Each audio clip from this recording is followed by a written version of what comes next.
वंदे मातरम की भावना से जुड़ता हुआ जिस समय कलकत्ता के कांग्रेस के अधिवेशन में रविन्द्रनाथ टैगोर जी ने गीत गाया, उसके बाद लोकप्रियता इसकी आम लोगों के बीच पहुंच गई। और जब कभी भी लोगों को अंग्रेजों के खिलाफ लड़ना होता था तो यही वंदे मातरम का नारा दे करके लोगों को जोड़ने का काम करते थे। हमारा कोई भी आंदोलन रहा हो, स्वदेशी आंदोलन रहा हो, उसमें भी हम लोग इसी नारे के साथ चले। वंदे मातरम को लेकर के हम लोग इतना देश को एकजुट कर दिए कि अंग्रेज घबराने लगे। और जब अंग्रेज घबराने लगे तो जहां कहीं भी वो देखते थे कि ये नारा लग रहा है, वहां पर देशद्रोही का कानून लगाकर लोगों को जेल भेज देते। ये भी इतिहास है कि जिस समय बंगाल में बच्चों ने गाना गाया, इस गीत को अपने क्लासरूम में गाया, उस समय भी अंग्रेजों ने उनके खिलाफ मुकदमा लगा के उन्हें जेल भेजने का काम किया। ये वंदे मातरम अंग्रेजों ने बैन भी कर दिया। 1905 से लेकर के 1908 तक बैन कर दिया गया। और बैन के बाद भी लोग माने नहीं, हमारे क्रांतिकारी लोग माने नहीं, और वंदे मातरम को हमेशा उन्होंने अपने दिल और दिमाग में रखा और जनता के बीच में इस आंदोलन को आगे बढ़ाते रहे। सभापति महोदय, जो हमारे सत्ता पक्ष के लोग हैं वो हर चीज को ओन करना चाहते हैं। ये 150वें वर्ष में जो हम वंदे मातरम याद कर रहे हैं, बंकिम चंद्र चट्टोपाध्याय जी को हम याद कर रहे हैं कि उन्होंने इतना महान गीत हमें दिया है। सत्ता पक्ष के लोग समय समय पर हमें देखने को मिलता है कि जो महापुरुष उनके नहीं हैं या जो चीज उनकी अच्छी नहीं है, उनको वो ओन करना चाहते हैं। 150वें वर्ष वंदे मातरम, मैं अभी वो बात कहूंगा और मैं बात कहूंगा और हमारे मंत्री जी उसका जवाब देना।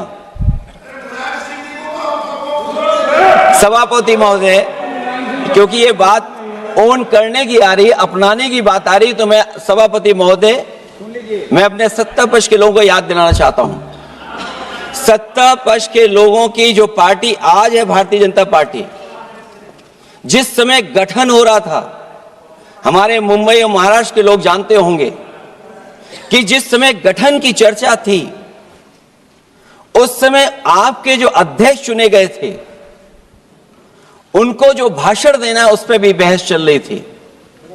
और बहस इस बात की थी कि भारतीय जनता पार्टी सेकुलर रास्ते पे जाएगी, सोशलिस्ट रास्ते पे जाएगी कि नहीं जाएगी। तमाम विरोध के बाद भी उस समय के उनके राष्ट्रीय अध्यक्ष जो चुने गए थे, उन्होंने वही रास्ता अपनाया अपने भाषण में। समाजवादी आंदोलन, समाजवादी विचारधारा और सेकुलर रास्ता अपनाया। और वही नहीं, जो उनका मंच था उसमें जयप्रकाश जी की तस्वीर लगा करके भी उन्होंने लोगों को ये भ्रम फैलाने की कोशिश की कि जेपी के रास्ते पर भारतीय जनता पार्टी चलेगी।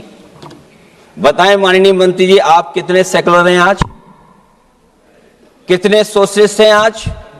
अभी गौरव गोगोई जी ने ठीक कहा, इंडिगो का हवाई जहाज उड़ नहीं रहे हैं, उड़ नहीं रहे कि उड़ाए नहीं जा रहे हैं?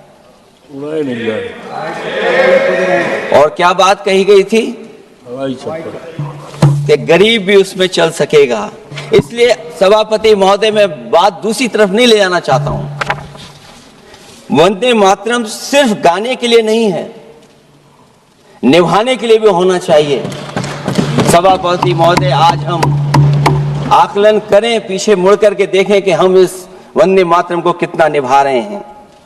जिस वंदे मातरम ने आजादी के आंदोलन में सबको जोड़ा, आज के दरारवादी लोग उसी से देश को तोड़ना चाहते हैं। ऐसे लोगों ने, सभापति महोदय, ऐसे लोगों ने पहले भी देश के साथ दगा किया और आज भी कर रहे हैं। ये चर्चा तो जोड़ने का काम करेगी ना अखिलेश जी, क्योंकि आज वंदे मातरम की चर्चा वही मैं कह रहा हूँ, वंदे मातरम में जोड़ने का ही काम करेगी।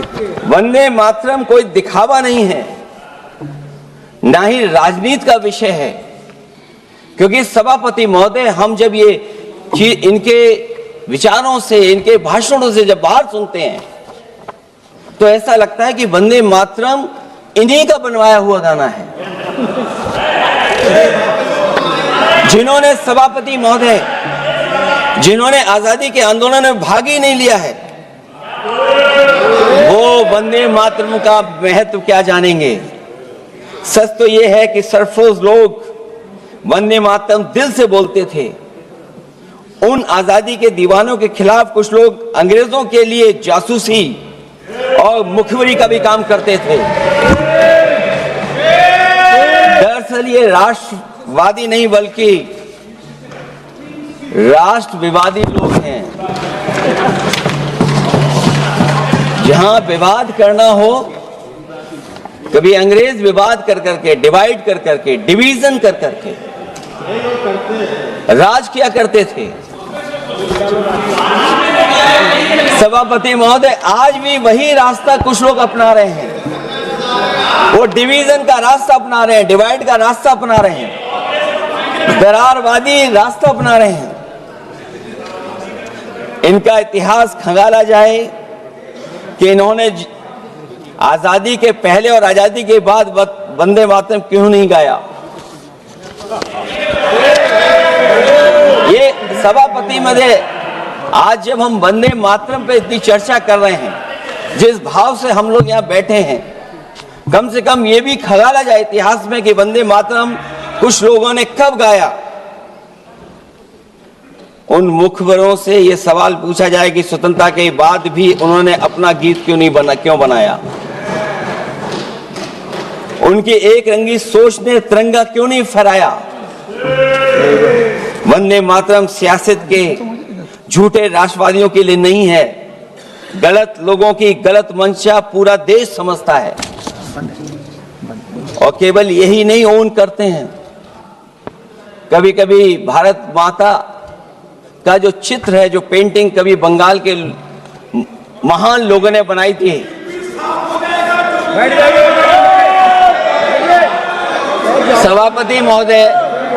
सभापति महोदय इनको देख लीजिए, इनको देख लीजिए और फिर बैठ जाओ।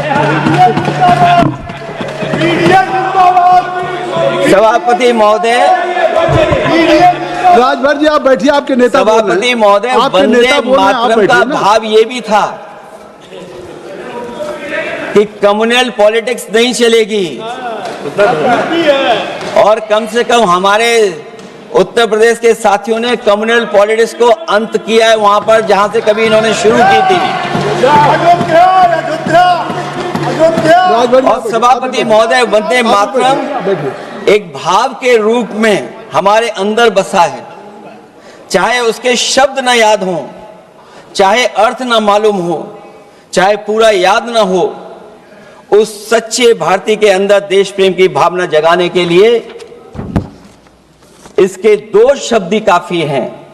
जो सच में देश की एकता और अखंडता चाहते हैं, जो भाईचारे को बुनियाद मानते हैं, उनके लिए दो शब्द भी पर्याप्त हैं जो इस वंदे मातरम से हमें मिलते हैं।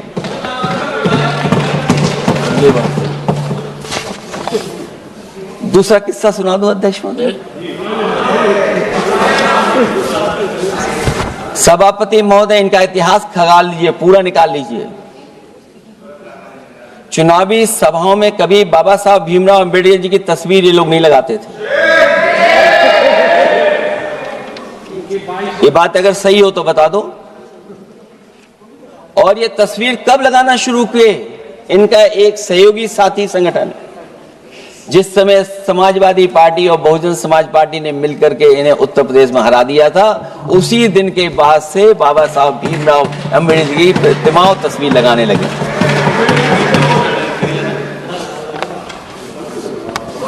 इसलिए सभापति महोदय,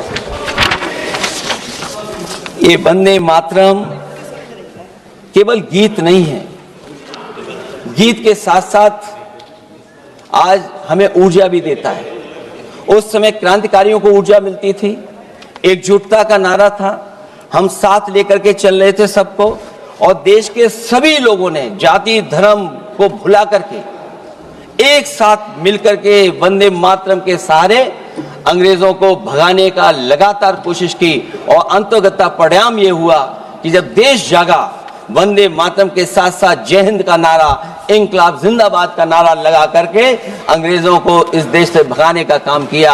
आज सभापति महोदय, जब हम चर्चा कर रहे हैं, हम कैसा